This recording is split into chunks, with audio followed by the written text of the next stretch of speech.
afternoon. Welcome to the January 13th, 2026 regularly scheduled Board of Education meeting. First order of business will be to elect officers for the upcoming school year. So I will be turning the chair over to the Superintendent of Schools to conduct the election. You can do it from there. I don't think there's any. Thank you.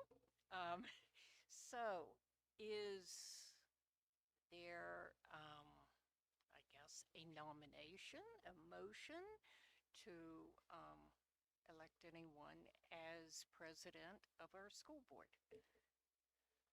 I move to nominate Tom Woods, chair.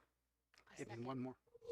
So we have a nomination of Mr. Tom Woods to continue as president of the Board of Education, and a second by Dr. Jane Wilderson. Discussion? Hearing no discussion, I'll call for a vote. All of those in favor of Mr. Tom Woods continuing as president of our school board, aye. Aye. Aye.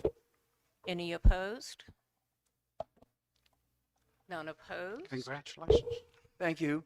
Thank you for your confidence in moving forward. But we've got a good system, so it's pretty easy to do.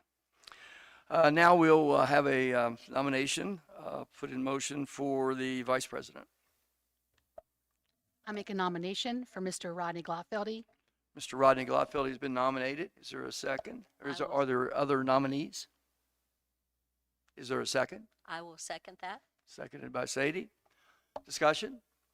All those in favor of Mr. Glotfeldy as being the vice president, signify by saying aye. Aye. Opposed, nay. And Mr. Glotfeldy will be the vice president for the upcoming year. We're holding today's meeting at Northern Middle School.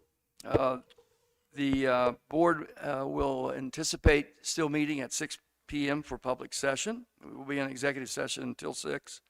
Under Section 3-305B of the General Provisions article of the Maryland Annotated Code, there are two reasons the board will go into closed session this evening: to discuss the appointment, employment, assignment, promotion, discipline, demotion, compensation, removal, resignation, and performance evaluation of appointees, employees, or officials over whom this public body has jurisdiction. Other personnel matters that affects one or more specific individuals. To conduct collective bargaining negotiations, to consider matters that relate to the negotiations. Specifically, the topics tonight will be 3-305B1, topics including superintendent search, personnel updates, and superintendent goals update. 3-305B9, topic including health and insurance rates. The reason these topics be discussed in closed session instead of open session is follows. The personnel topics pursuant to 3-305B1 disclosed above will be considered in closed session rather than open session because they include a discussion of specific employees, which is confidential employment matter. The negotiations topic pursuant to 3-305B9 disclosed above will be considered in closed session rather than open session because the board will be conducting collective bargaining negotiations or considering matters that relate to negotiations. Hearing all of that, are there any objections to the board going into executive session? Hearing none, is there a motion to do so? So moved by Don, second by Sadie. All those in favor of going into executive session signify by saying aye. Aye. Opposed, nay. And we are in executive session.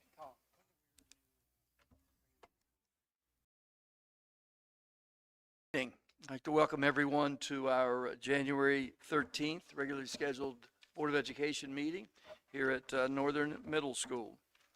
I'd like to open the this evening's business with a moment of silence. And in that moment of silence, I would certainly like for each of us to remember the passing of one of our students, Brianna Manor, fifth grade student at Yacht Glades. The loss is certainly deeply felt across all of our school community, and we offer our sincere condolences to the family and all of those at Yacht Glades as well as her immediate family. So if you'll please stand with me in a moment of silence and remember that, followed by the Pledge of Allegiance.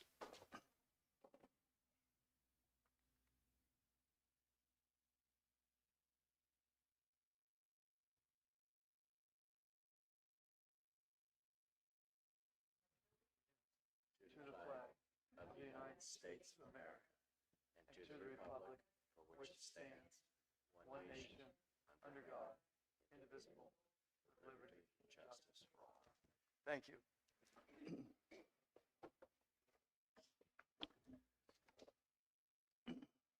I'll take a motion to approve the public agenda. Okay, so moved by Mr. Moore and seconded by Mr. Glatfelty. Discussion? All those in favor of the agenda as presented signify by saying aye. Aye. Those opposed, nay. The agenda is approved. Approval of the consent agenda? I'll make a motion to approve. Okay, ladies. Motion by, I think, Sadie, seconded by Jane. Is that correct? Okay. All those in favor of the consent agenda as presented, signify by saying aye. Aye. Opposed, nay. And it is approved. The closed session summaries and announcements are on our Board of Education website. We certainly ask you if you have any questions or concerns or want to know the latest that we have been doing, please visit our website to look up those closed session summaries and announcements. We'll begin the evening with Christmas again. We're going to honor the young lady that presented us this year with a beautiful, beautiful Christmas card. And I'll ask Sadie to make that presentation. Okay. Each year, the Garrett County Board of Education and Garrett County Public Schools hold a holiday card contest for GCPS students to submit holiday-themed artwork. At the beginning of the school year, the superintendent's office reached out to the elementary school students to participate in the 2025 holiday card. Several submissions were received from the elementary schools. Board of Education members and GCPS staff members from both Central Office, North and Central Office, South voted for this year's artwork.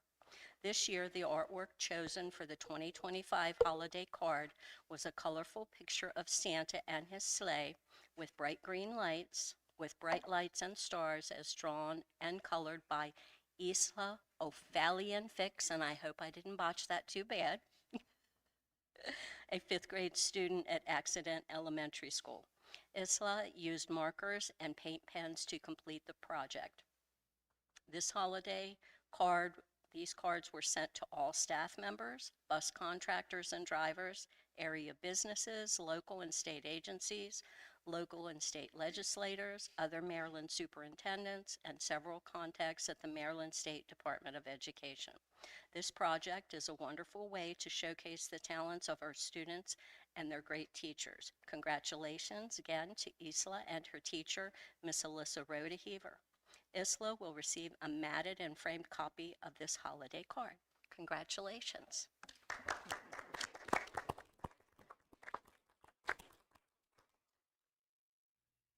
If you come up, we'd like to get a picture.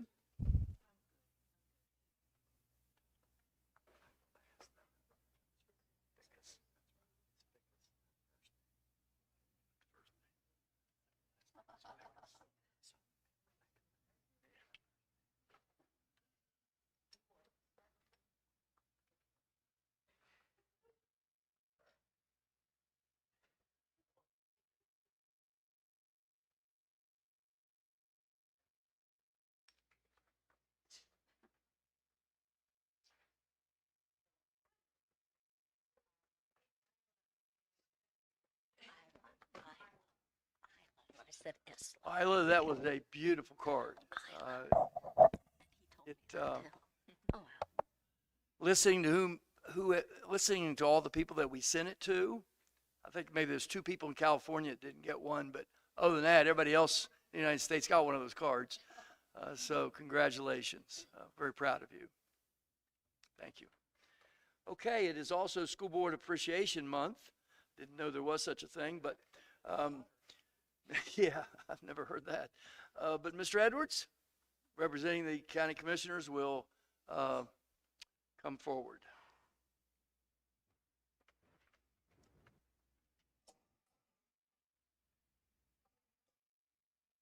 Well, thank you very much for giving me just a couple of minutes here this evening.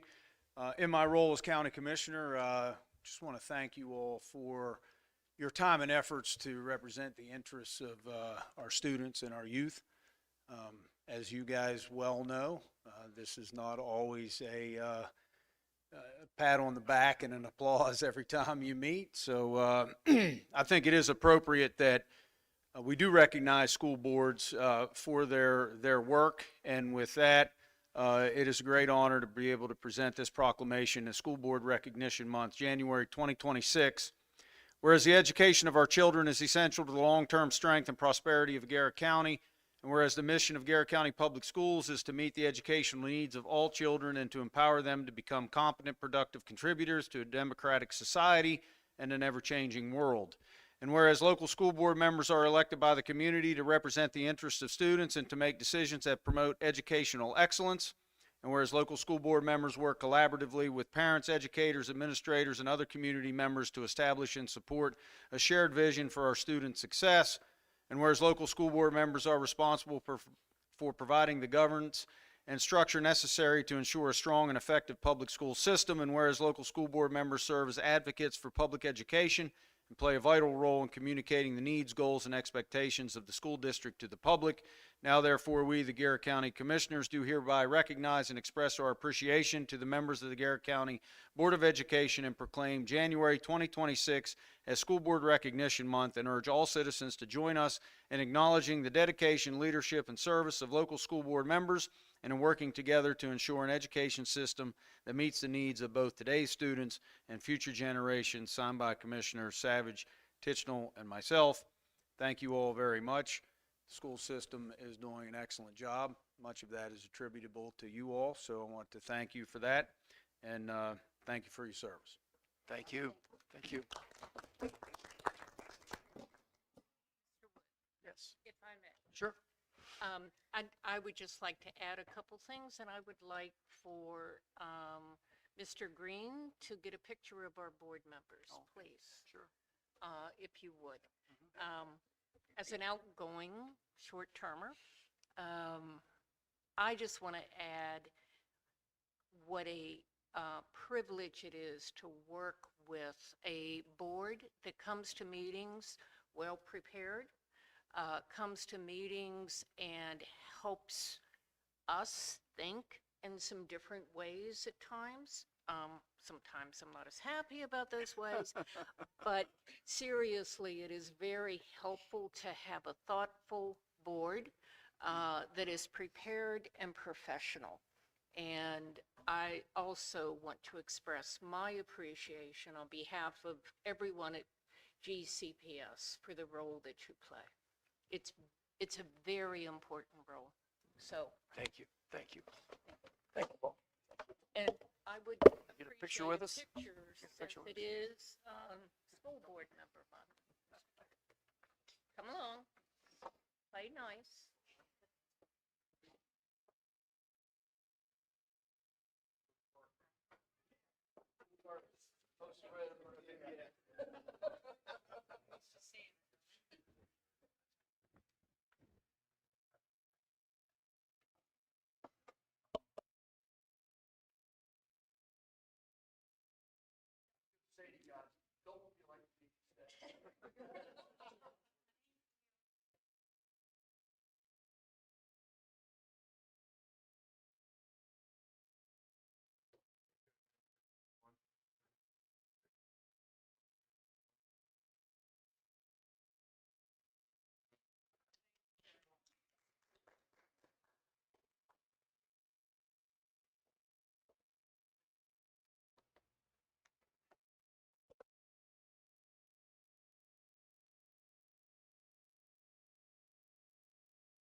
DFAA investments of retiree health plan trust funds. Policy and procedure is our next item of business. It's a revision and new to be presented by Ms. Schlotfelte. Yes, so the DFAA investment of retiree health plan trust funds, the policy was just a formatting issue. There were no actual changes to that. So the highlighted text in red was just moved up to B scope just to allow for that formatting. Questions, concerns, anyone? Okay, Okay, so this is actually a new procedure. It's Investment of Retiree Health Plan Trust, DFAA. It's the procedure. So this whole procedure is new, and it is being developed to provide a methodology to fund the Retiree Health Plan Trust. Currently, we fund OPEB as a pay-as-you-go. This will provide a framework to fund an additional amount to the trust every year. This hopefully in the future will reduce our liability on the financials. I'm proposing that the amount be 5% of the actuarially determined contribution.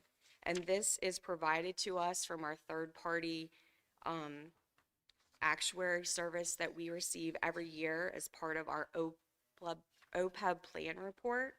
And so for fiscal year ending 2025, that 5% amount was $2,869,732. If we take 5% of this amount, it's $143,486.60. So this amount would, in addition to our pay-go, help to start reducing that liability that is showing up on our financials. Basically, our pay-go amount is just covering the actual benefits paid out for our current employee healthcare costs, and that this additional contribution will start funding that long-term liability. We do have a fiscal responsibility to fund future liabilities. okay, this is a first read, so certainly you may ask any questions that you have or concerns that you might have. Any questions or concerns about the policy or the procedure? Anyone? Okay. Thank you. Thank you. Thank you very much. Next is EBAA, Vehicle Use Policy and Procedure, and this is also a revision, and it will be presented by Mr. Witt. Good evening. So the policy and procedure was revised primarily to allow for use of 10-passenger vans as permitted by COMAR. And some of the job titles have been updated while we were going through everything. As you go through the procedures, they match COMAR almost word for word. Most everything in that has come directly out of COMAR. Just a couple points I want to point out as we go through. So under C, definitions, GCPS staff vehicle. Employees may decide not to utilize vehicles as take-home vehicles. And then under procedures, C, Roman numeral 5, a list of active school vehicle drivers is submitted the first of every month to the state that is a requirement.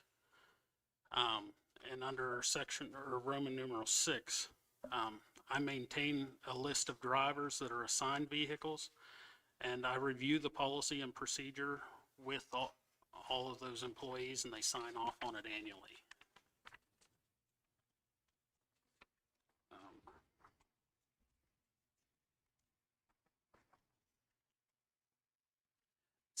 Something as I was reading through this procedure that it raised a question with me, and I just wanted to clarify it. It wasn't anything I made a change to, but under section 5, vehicle driver qualifications and disqualifications. Section A under that, that is talking about the class of vehicle, not not licensed class. So, you know, Class A is a typical sedan, and a Class M is a truck or an SUV. But again, this allows for the use of the 10-passenger vans. Mr. Witt, could you share when we expect the vans to be available to each of the high schools? They should be ready for use by high schools after the February board meeting.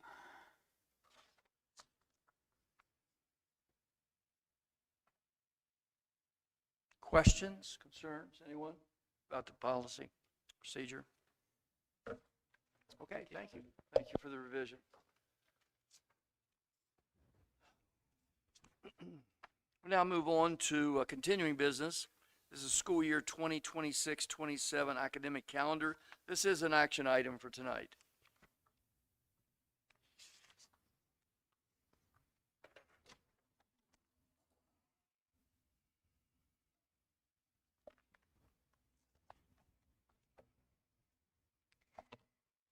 Good evening. As you are aware, Garrett County Public Schools received a notification from the Maryland State Board of Education and the State Superintendent of Schools indicating the calendar modification request would not be accepted until the January State Board meeting of the current school year. As a result, President's Day is the earliest holiday on which a local school system may request approval to open schools due to inclement weather. In addition, the State Board and the State Superintendent strongly recommended that local school systems refrain from designating Dr. Martin Luther King Jr. Day as an inclement weather recovery day. GCPS has historically included this holiday as a potential makeup day, and it was included in the proposed 26-27 school calendar. In response to this guidance, the calendar committee determined that the community input was essential to finalize the proposed calendar recommendations, particularly regarding the placement of the built-in snow makeup days and the graduation date. 2 additional questions were added to the survey for community feedback with an extension for the responses until January 4th, 2026. On January 25th, 2026, we reviewed the calendar committee feedback survey, where we received 152 responses from the following groups of students, parents, staff members with students in GCPS, and community members. There were key themes from the survey. From the comments, there were 107 written comments, with 46% in support of the proposed pre-Labor Day calendar and/or the September 5th standard practice for setting future calendars. 54% opposed to the proposed pre-Labor Day calendar and/or the September 5th standard practice for setting future calendars. The board did receive a written letter from the Chamber of Commerce in opposition to the September 5th standard practice and any pre-Labor Day calendars, and several opposed holding school on Veterans Day. Built-in makeup days, we had 56%, with the combination of President's Day, Easter Monday, and one day at the end of the year, 6% for Easter Monday, end of year, 2 days, and 38% with all 3 added at the end of the year. We had 61.9% wanting graduation date on Saturday, May 22nd, 14% for Sunday, May 30th, and 23% on Saturday, June 5th. Following the closing of the community survey, as I stated, the calendar committee reconvened on January 5th and are making the following adjustments to the proposed recommendations for the proposed 26-27 school calendar. The 3 built-in makeup days were recommended for President's Day, February 15th, Easter Monday, March 29th, and end of year Friday, June 4th.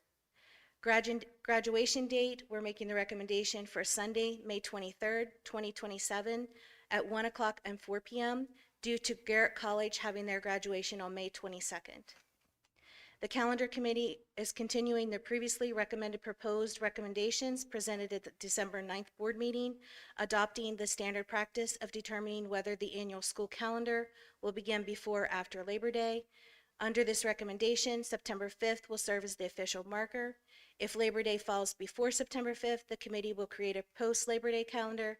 If Labor Day falls on or after September 5th, the committee will create a pre-Labor Day calendar. Looking to the next 10 years, this practice would allow for 6 post-Labor Day and 4 pre-Labor Day calendars. reinstating the pilot program of permitting students to take 2 excused absences prior to Labor Day for work-related purposes.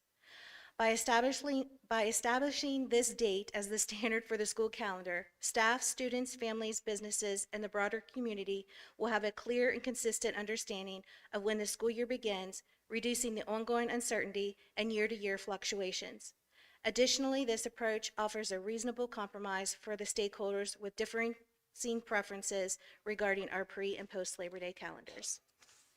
Superintendent McCartney, do you have a recommendation? I do, and if, I'm going to take a moment to just thank the committee and Mrs. Miller for all of their work and the consideration of the survey input from various members of our community. I am in support of using September 5th as sort of an official marker to decide when it falls, when we would start school.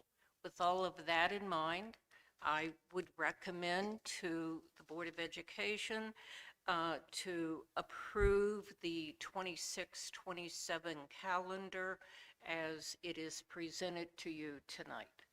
I think it will benefit our students as well as our community. Okay, the superintendent is recommending to the board that we accept the findings of the committee that we charged with a September 5th as the official marker date to determine pre- and post-Labor Day starts. Is there a motion?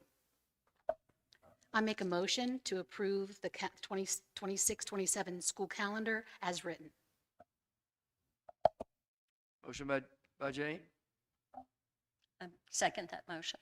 second by Sadie. Can now have discussion. Don? So this is basically the calendar that was presented a month ago. With the changes of the build-in snow day, removing Martin Luther King Day and adding it to June. Okay, so despite a very strongly worded letter from the Chamber of Commerce representing over 500 employees in Garrett County, who in large part pay the taxes that helps fund the county and the school system, we're going back to a pre-Labor Day start under certain conditions. Mr. Woods, may I also Sure. add, there was another change to the calendar, and that was the graduation date from when it was presented last month. And I'll just go on and say, the calendar committee had input from various businesses that I believe could be a member of the chamber.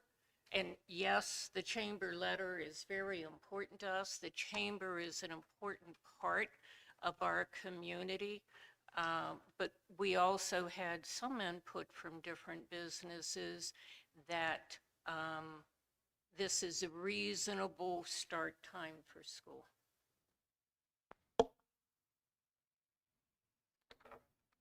Yes. I've been on the board for about 7 years now, and every year this is a controversial subject. So depending on the board composition and there is other factors, it goes from pre-Labor Day to post-Labor Day. And I just think this is a good compromise. It'll give everybody certainty of when the school year is going to start. Actually, you know, when you look at the proposal, if you look at a 10-year window, there's going to be more days that it's post-Labor Day than pre-Labor Day. So I understand the business concerns, but this gives them certainty that at least 6 days, 6 years out of that 10-year span, you will have a post-Labor Day start. And so I think it's a reasonable compromise, and I will probably vote in favor of it. I agree with what Rodney says. We're not going to be able to make everybody happy, but I think this way, everybody, you know, is going to get a little bit of this. Some are going to be pre-Labor Day, some are going to be post-Labor Day. And we also have to remember that this is about the students and their instruction time. And if we start after Labor Day and we have a late Labor Day, that makes it tougher for the students. Other concerns? Questions?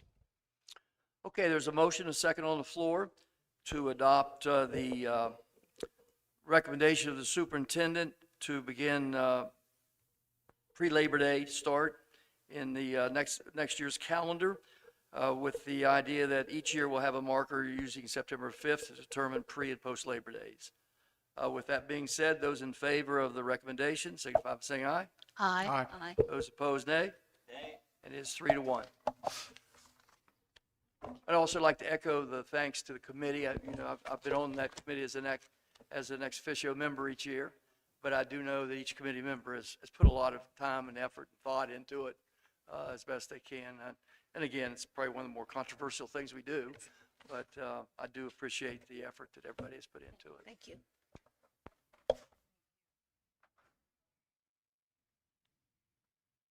The FY 2025 single audit results. This is also an action item for tonight.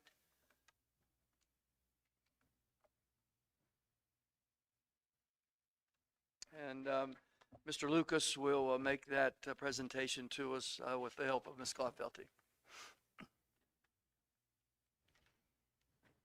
Thank you.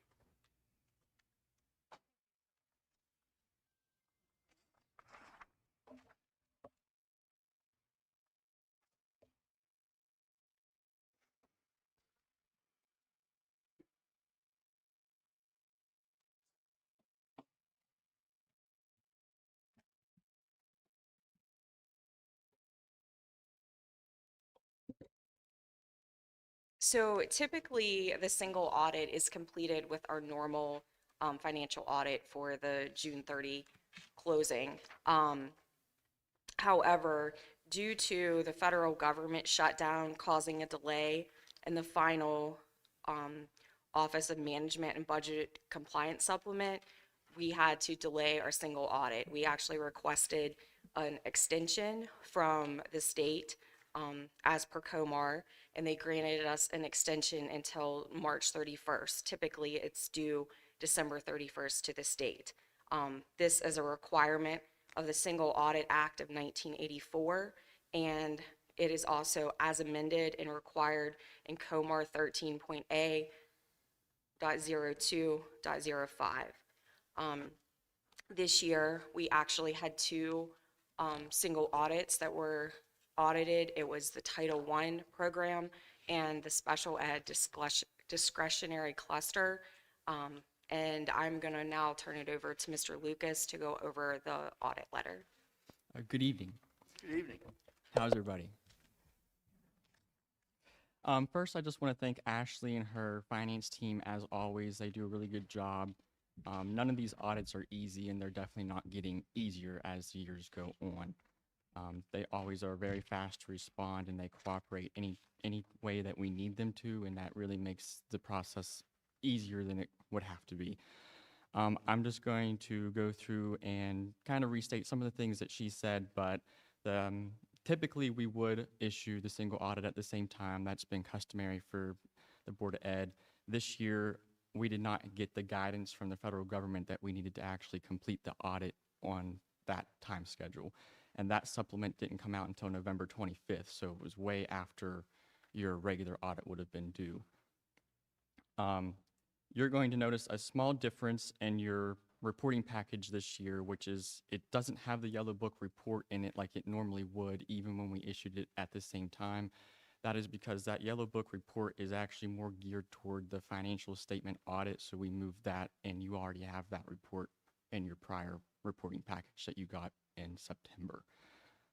That report is more about the overall financial statements, internal controls, and compliance with laws that are outside of the single audit. The report that you have in front of you today is more geared toward compliance for the federal programs, and that is why we moved those around.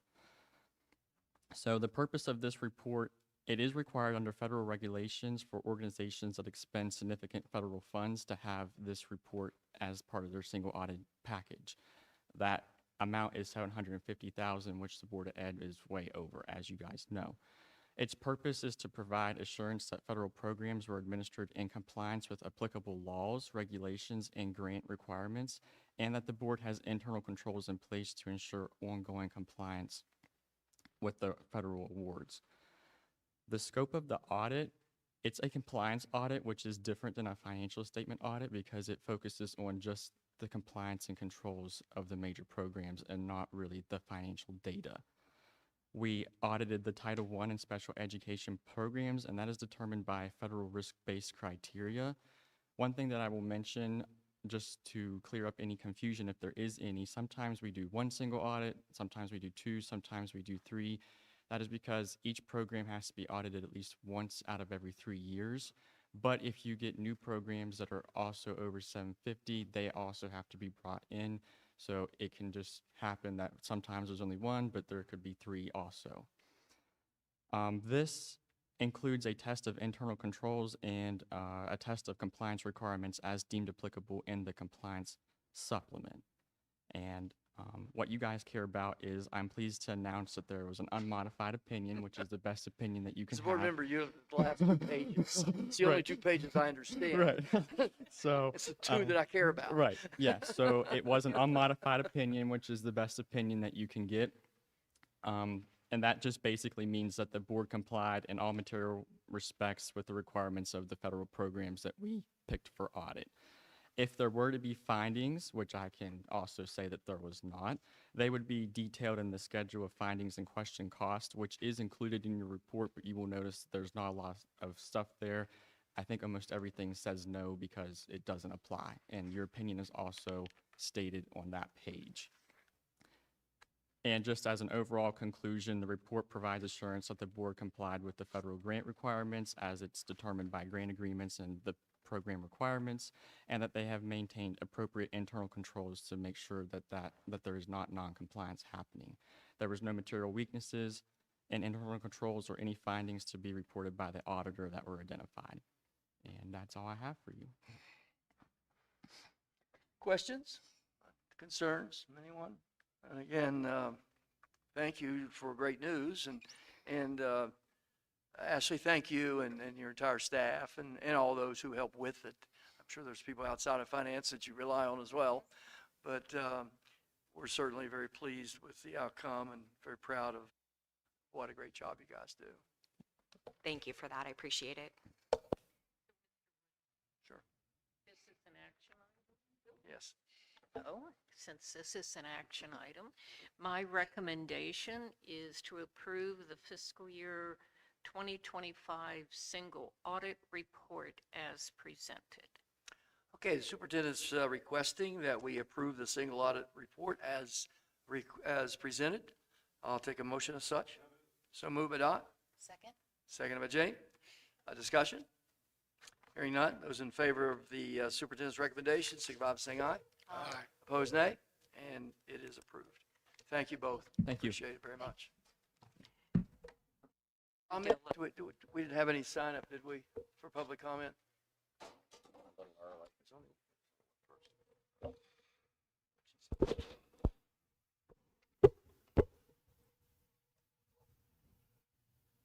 No. Okay, no public comment. Then we're going to move on to the student member report. So, Cadence. Okay, thank you. I don't have much to report as students just recently got back in school after a much needed break. But what I do have to report is one major thing that the JROTC down on the southern end, they are going to compete nationally at the Civilian Marksmanship Program. That is going to be February 12th through the 14th. I believe that is somewhere in Ohio, so we'll be sure to cheer them on with that. And then additionally, we have several Special Olympics activities going on at this time. Students have begun or will be working to fundraise for the Cool Schools Dunk, which goes directly to fund our Special Olympics here in Garrett County. So students will be working to do that, and that is scheduled on February the 19th. As far as the GCASC report, we're working on more to come for 2026, as well as a General Assembly next month. For myself, I'm reaching out to principals to schedule some school visits.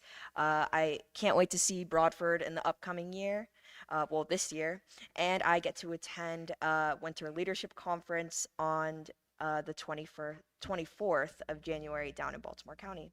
That's all I have. Questions for Cadence? Anybody? Any questions? Okay, we do have two other action items that we have to take care of this evening. The first one is to set the board meeting date and time for the upcoming 2026 calendar. So I will take a motion for the meeting date and time.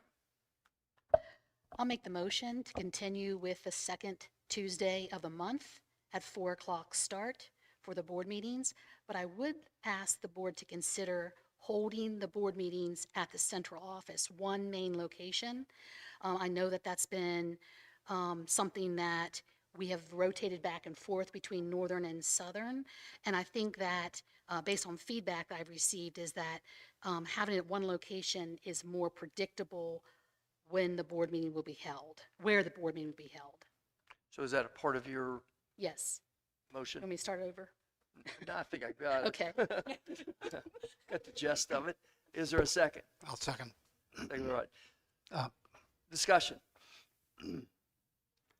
I think the only possible controversial part of this motion was to go back to the central office for the Yes. board meeting, as we've done many, many years in the past. Being from the northern end of the county, I know I have to drive a little bit further to get there, but I think it would be advantageous. Most of the board members are probably in the Oakland area. And if there's a particular thing of interest for the northern end, we could always do a meeting down here when it's ever called for. But I'm not sure it's worth dragging everybody down here from the board when the public's not really here. I wasn't proposing that for what I think is best for me. What I've heard is that it's hard to predict where the board meetings will be held. So the central office is a common one place to hold the meetings. But it has other advantages, yeah. Any other comments or concerns? Don? So what exactly did Jane propose, having them all at Yes, Dennett Road? She's saying the second Tuesday of the month, 4 p.m. at Dennett Road, each month. I'm good with the second Tuesday of the month at 4 p.m., but I think the meetings ought to alternate. Other concerns, other ideas, other beliefs? I know we started doing the alternating as a method of saying if you were at the northern end and you had concerns, you didn't have to travel every other month if you had those concerns, as a way to try to help out the folks that live up here. But as you can see, unless there's pretty big concerns, we don't have a lot of attendance either place. I have one thing to add. I think that that's a very good idea, and similar to what Mr. Gloffelty said, if we do need to have a special meeting here at Northern, I think that that's more than capable. I also know that Dr. McCartney works to do her coffee with the superintendent outreaches down in the northern end as well, so we can reach the community by that way. But it's a great suggestion. Other comments, concerns, anyone? Okay, there is a motion on the floor and a second for the year 2026, to hold our meetings the second Tuesday of the month at 4 p.m. at Dennett Road Central Office Complex. All those in favor of the motion as presented, signify by saying aye. Aye. Those opposed, nay. Nay. And it is 3-1. And we will be at the Dennett Road Complex each month this year. The final action item is to hire legal counsel. And I will take a motion to hire legal counsel. I make a motion to retain Mr. Brandon Hoover as our legal counsel. Motion to retain Mr. Brandon Hoover, I second that. and it is seconded by Sadie. Is there discussion? Hearing none. Those in favor of retaining Mr. Brandon Hoover as our legal counsel for 2026, signify by saying aye. Aye. Those opposed, nay. And it is 4-0.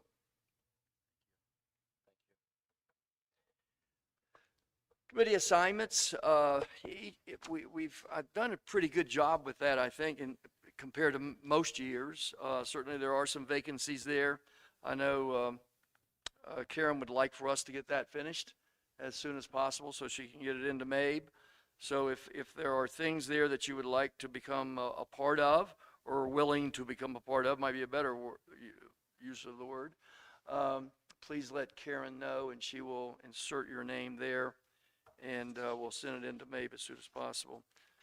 We do have, I think important to note that we do have 2 representatives from our Board of Education that are on the board's, is it legislative committee? Is that what it's called? Legislative committee, which is a very important committee for MABE, and I'm sure it's the first time that somebody from this end of the states had 2 representatives on it, where sometimes don't have any. So thank you to Jane and Rodney for agreeing to do that and being selected to do that as well. And we are now up to board member updates. Are there any updates by board members that you want to share?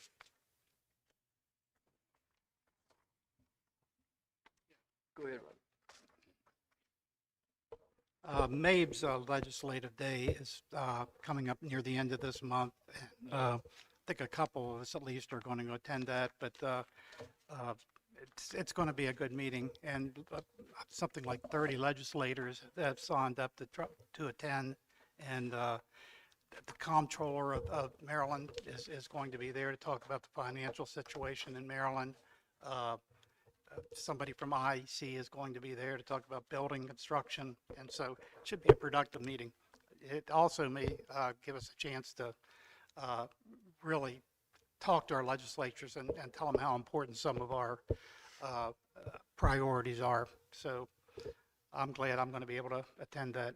I think it's the 27th. Good, thank you. Anything else? Anyone else? Okay. Pardon me?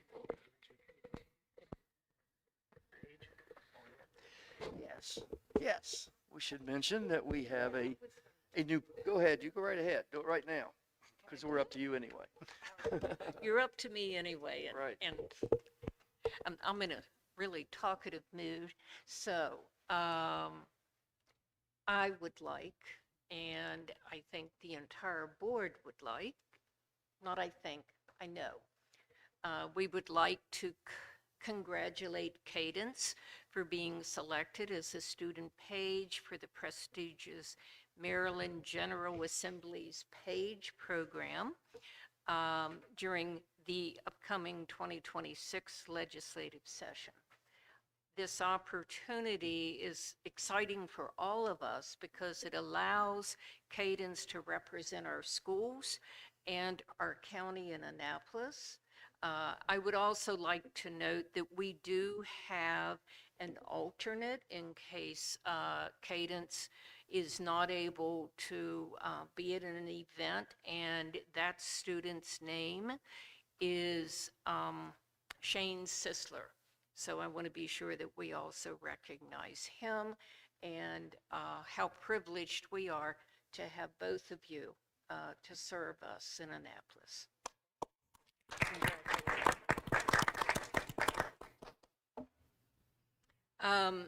In addition, a couple more things that I would like to share. The board will have a budget work session at our March 10th board meeting. I believe we established that we would begin that at 3 p.m. and we'll finalize that as we put out the agenda for the March board meeting. That meeting will be held at the Dennett Road Complex. I had to change that on my notes. Other reminders that are important to all of us. Schools and offices will be closed on Monday, January the 19th in observance of Martin Luther King Jr. Day. And I would remind everyone that that day is signified as a day of giving to the community. And I am hopeful that many of us will find activities that we can do to celebrate that day. January 26th is the end of the second grading period, and that is a professional day with a 3-hour early dismissal for our students. January 29th is parent-teacher conferences, no school for students that day, conferences held from 11 to 6:30 with elementary report cards released on that day. Secondary report cards will be released on February the 2nd. Just to let the community know, we have submitted a waiver to the State Board of Education to use Monday, February the 18th and Monday, April the 6th as inclement weather makeup days.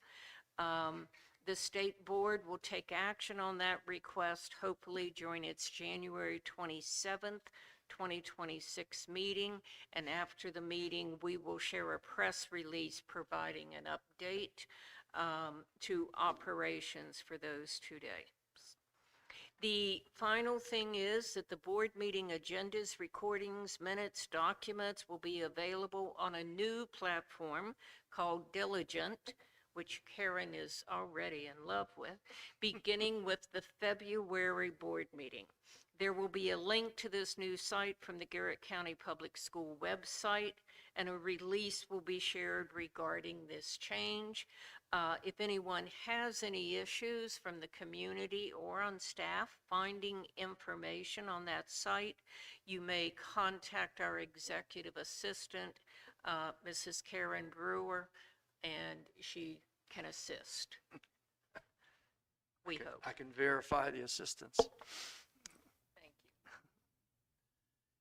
you. Okay, I will bring your attention to a couple of informational items. The mileage rate change that has been updated, and the quarterly finance report.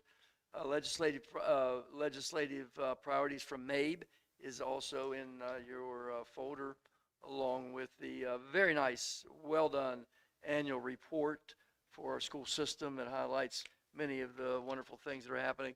I'm sure, Mark, you are the person who put that together, so thank you very much, Mark, for taking the time to make it such a wonderful piece of report for people to see.